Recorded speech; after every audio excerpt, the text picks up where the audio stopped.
क्या आपका phone, laptop या पीसी ओवरहीट हो रहे हैं? या फिर आप कोई ऐप ओपन करते हैं वो ऑटोमेटिकली क्लोज़ हो जा रहा है?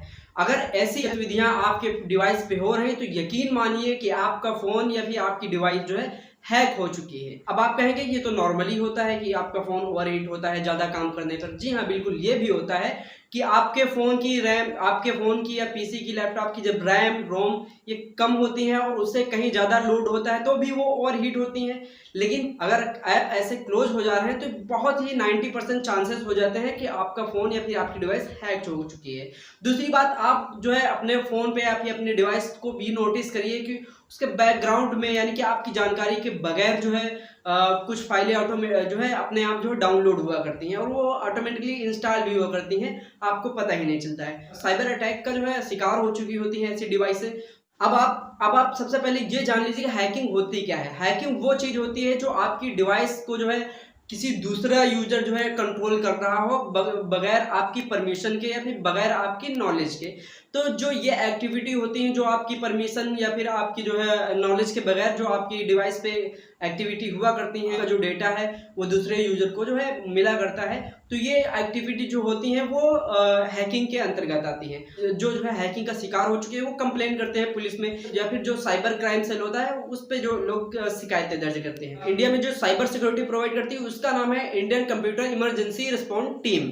भारत में जो अब चल रहा है 2023 की बात करें तो नए नाम जो साइबर अटैक हो रहे हैं उसका नाम है रैंसमवेयर। अब रैंसम का मतलब होता है फिरौती, यानी कि फिरौती मांग के जो हैकिंग की जा रही है वो है रैंसमवेयर कि किस प्रकार से जो है आपके फोन पे या फिर आपकी डिवाइस पे साइबर अटैक करती हैं। सिंपल सी बात, आप पहले ये समझ लीजिए, जैसे कि सॉफ्टवेयर बनाए जाते हैं, क्यों बनाए जाते हैं? सॉफ्टवेयर जो डेवलप किए जाते हैं, जो सॉफ्टवेयर इंजीनियर होते हैं उनके द्वारा जो डेवलप किए जाते हैं, तो कहीं ना कहीं आपके जो बिजनेस हो गया, आपका जो ऑर्गेनाइजेशन हो गया, उसको सपोर्ट करने के लिए, जो उसको जो है थोड़ा डिजिटली करने के लिए जो है ये सॉफ्टवेयर डेवलप किए जाते हैं। जो सॉफ्टवेयर होते हैं वो आपके अच्छे काम के लिए जो है डेवलप किए जाते हैं। तो ठीक इसी प्रकार से होता है मॉलवेयर। क्या होता है मॉलवेयर? मॉलवेयर क्या होता है? वो आपके अच्छे नहीं, आपके जो अच्छाई के अपोजिट जो है काम करता है, वो मॉलवेयर। अब मॉलवेयर क्या है? मॉलवेयर एक मैलिशियस सॉफ्टवेयर है।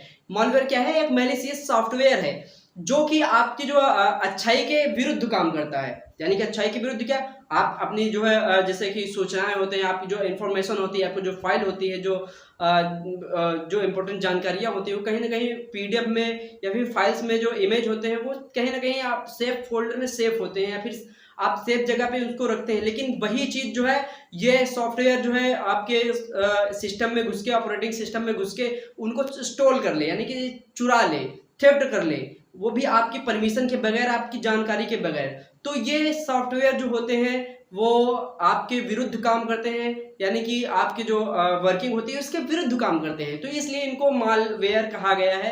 अब मालवेयर में क्या? मालवेयर में बहुत सारे जो है सॉफ्टवेयर आते हैं। इसके पहले भी जो है बहुत सारे अलग अलग नामों से जो है साइबर अटैक हुए हैं। 2017 में साइबर अटैक जो हो रहा था उसका नाम था वन्ना क्राई, यानी कि मैं रोना चाहता हूँ। और रैंसमवेयर जो है मैं आपसे फिरौती मांग रहा हूँ। अच्छा, ये रैंसमवेयर जो मालवेयर सॉफ्टवेयर होते हैं ये कैसे काम करते हैं? एक होता है क्रिप्टो मालवेयर। ये क्या करते हैं? आपकी जो डिवाइस होगी उसमें घुस जाते हैं। पहली बात तो बगैर परमिशन के घुस जाते हैं। अच्छा, अभी यहाँ पे ये भी जान लेना अत्यंत आवश्यक होगा कि ये घुसते कैसे हैं आपके सिस्टम में। तो आपको बता दूं, जैसे कि आपने किसी को एनी डिस्क दिया, यानी कि अपनी डिवाइस का कंट्रोल किसी दूसरे यूजर को दे दिया है। अब अच्छा, ये कंडीशन कब आती है? जैसे कि आपका जो सिस्टम हो गया, यानी कि पीसी हो गया आपका या फिर लैपटॉप हो गया, वो सही से काम नहीं कर रहा है, कोई कमांड जो है सही से नहीं ले रहा है, तो क्या करते हैं? जिसने आपके सॉफ्टवेयर को डेवलप किया है उसको आप जो है एनी डिस्क देते हैं कि जो है आप ये सही कर दीजिए। वो कहीं भी किसी दुनिया के किसी भी कोने में बैठकर आपके जो सिस्टम का जो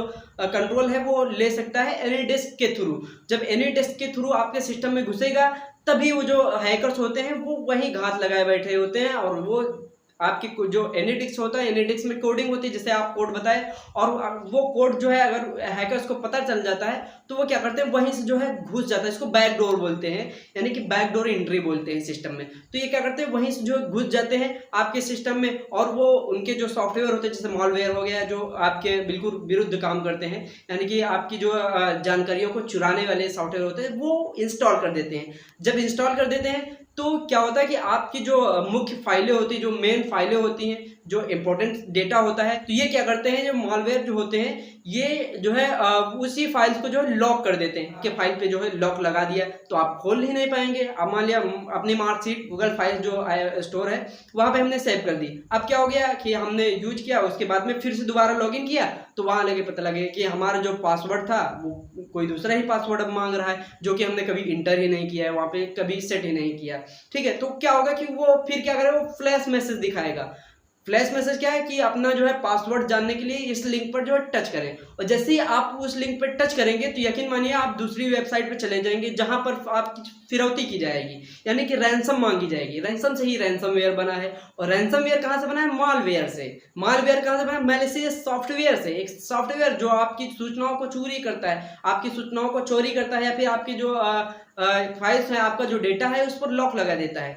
तो ये आपका ये क्रिप्टो मालवेयर हो गया। अच्छा, रैंसमवेयर में क्या होता था, ये जो मालवेयर है इसमें क्या होता था कि आप जो है अपनी फाइलों को जो है एक्सेस कर पाए, आप अपनी डिवाइस में इंटर कर सकते हैं, लेकिन जो इंपॉर्टेंट फाइलें होती हैं, इंपॉर्टेंट डेटा होता है उसको आप नहीं देख सकते हैं, उसमें इंटरफेरेंस नहीं कर सकते। लेकिन लॉकर वाले सिस्टम में क्या होता है, लॉकर मालवेयर में क्या होता है, इसमें क्या होता है कि आपकी पूरी डिवाइस ही लॉक हो जाती है, आप घुस भी नहीं सकते हैं डिवाइस में, यानी कि जैसे ये आप उसमें लॉगिन करेंगे लॉगिन ही नहीं होगा। जैसे कि फोन में क्या होता है, फोन में हम लोग लॉक लगा देते हैं, जब हमें फोन में कोई काम करना होता है हम पहले लॉक खोलते हैं, उसके बाद में हम जो भी काम करना होता है, कॉलिंग करना हो, वीडियो देखना हो, गाना सुनना हो, जो भी काम करना हो तब उसके बाद में करते हैं। लेकिन लॉकर में क्या होता है, स्क्रीन लॉक वही नहीं खोल पाएंगे। जो साइबर अटैक है, जैसे रैंसमवेयर हो गया, ये मालवेयर के जो अटैक होते हैं ये केवल 2023 में नहीं, इसके पहले जैसे कि आपको बताया 2017 में वन्नाक्राई करके साइबर अटैक कर रहा था, उसी प्रकार से 2021 में क्या हुआ, 2021 में CNA, ऑक्सा यानी कि AXA और क्वेंटा, तो आपका जैसे क्वेंटा हो गया। तो इस प्रकार की जो सॉफ्टवेयर होते थे, जो सॉफ्टवेयर जो मालवेयर होते थे वो अटैक करते थे। लेकिन 2023 में एक नया जो है उसका वेरिएंट निकल के सामने आया जो रैंसमवेयर के नाम से जो है अटैक कर रहा। तो अच्छा, आप ये सोचेंगे कि खैर ये तो चीज़ें हो रही, लेकिन हम अपने आप को बचाएंगे कैसे, अपने आप को मतलब अपनी डिवाइस को, अपने PC को जो कैसे बचाएंगे। तो उसके लिए सिंपल सी बात है, आप जो डिवाइस यूज कर रहे हैं आप उनकी गतिविधियों पर ध्यान दें। अगर आपके जो डिवाइस है वो बार बार ओवरहीट हो रहा है, आपकी ज़रूरत के हिसाब से ज़्यादा अगर रैम रोम है उसके बावजूद भी हीट हो रहा है, तो कहीं ना कहीं वो हैकिंग का शिकार हो चुकी है डिवाइस है, या फिर आपका जो ऐप होते हैं वो ऑटोमेटिक क्लोज हो रहे हैं, तो कहीं ना कहीं हैकिंग का शिकार हो चुकी है। डिवाइस को बचाने के लिए सबसे पहली बात, आप जो भी ऑपरेटिंग सिस्टम यूज कर रहे हैं, जैसे कि iOS हो गया, माइक्रोसॉफ्ट हो गया, तो इसमें जो अपडेटेड वर्जन है उसको ही यूज करें, या फिर जो है अपना जो विंडो वगैरह जो है उसको अपडेट करते रहें, क्योंकि ये अपडेट वही होते हैं जो सिक्योरिटी जो बग्स होते हैं उनको क्लियर करके, उनको जो है हटा के, जो भी, क्योंकि हर एक सिस्टम में क्या होता है कि कहीं ना कहीं जो है कमी हो जाती है, और उसी कमी को यूज करके हैकर्स आपकी डिवाइस में जो है घुस जाते हैं और आपकी जो फाइल्स होती हैं उसको डैमेज कर देते हैं। तो कहीं ना कहीं गलती किसकी, हम लोग की लापरवाही ही होती। अब सिस्टम जो हमारा जो फ़ोन का सिस्टम है वो काफ़ी ज़्यादा आउट ऑफ डेट हो गया, हम फिर भी जो है अपडेट नहीं कर रहे हैं। तो अपने फ़ोन को, अपनी डिवाइस को अपडेट रखना चाहिए सिक्योरिटी के मामले में। और दूसरी बात, जो एनीडेक्स दे रहे हैं आप उसी बंदे को दीजिए जिसको आप जानते हैं, घर पता दुनियादारी जो आप, जिससे आप काफ़ी ज़्यादा फैमिलियर हो, उन्हीं को दें। दूसरी बात, आप जब एनीडेक्स देते हैं तो बिल्कुल वहाँ पर भी जो है आपको जो है ध्यान देना होता है, वहाँ पर भी सूझबूझ के साथ में ही किसी को, क्योंकि अपनी डिवाइस का कंट्रोल दे रहे हैं, अपने जो सिस्टम का कंट्रोल दूसरे को दे रहे हैं, तो कहीं ना कहीं आप भी नज़र बनाए रखें कि क्या हो रहा है उस डिवाइस पे। दूसरी बात मैं आपको बता दूं, ऐसी बात नहीं केवल एनीडेक्स पे ही, एनीडेक्स नहीं, एनीडेक्स के सिमिलर बहुत सारे ऐप आते हैं जिनसे आपका जो है सिस्टम का कंट्रोल दूसरे के हाथ में जाता है। जैसे एक दफ़ा आपको बता दिया गया था कि किसी को OTP नहीं बताना, बस आपका जो है बैंक से पैसा कभी नहीं कट सकता, आपके साथ फ्रॉड नहीं हो सकता है। कब तक, जब तक आप किसी को OTP नहीं बताएंगे। बिल्कुल सही है, लेकिन हैकर क्या है कि जो हैकर क्या है वो कहीं ना कहीं सॉफ्टवेयर इंजीनियरिंग करके तभी जो है आगे जो है हैकर बनते हैं। तो उनको सारी चीज़ें पता है कि आप क्या करेंगे क्या ना करेंगे, तो उनको कहते ना कि तुम डाल हम पात, तो उसी चीज़ को फॉलो करते हैं। आप OTP नहीं बताएंगे ना बताइए, धीरे से आपको जो है ऐप इंस्टॉल करवा देंगे, उसके थ्रू आपका कंट्रोल ले लेंगे। कहीं ना कहीं आपको खुद जागरूक होना पड़ेगा। आप जब तक अवेयर नहीं होंगे तब तक जो है आपके साथ ऐसी चीज़ें, घटनाएं होती रहेंगी।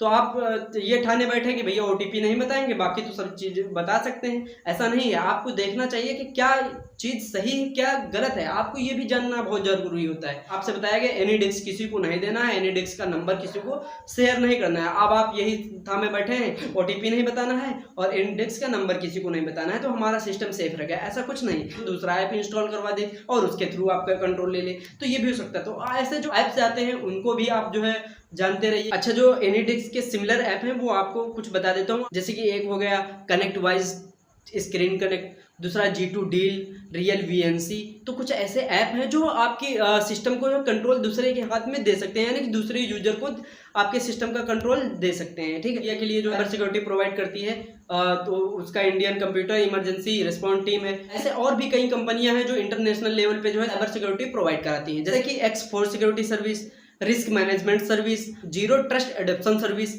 तो ऐसे ही कुछ कंपनियां जो इंटरनेशनल लेवल पर साइबर सिक्योरिटी को जो है प्रोवाइड कराती हैं। उम्मीद करता हूं ये वीडियो काफी ज्यादा नॉलेजेबल रहा होगा। अगर आपका इस वीडियो के संबंध में कोई कमेंट है, कोई सुझाव है, तो कमेंट बॉक्स में जरूर कमेंट करें। आज के लिए बस इतना ही, मिलते हैं नए वीडियो में नई जानकारी के साथ। तब तक के लिए आप सभी को राम राम एंड जय हिंद।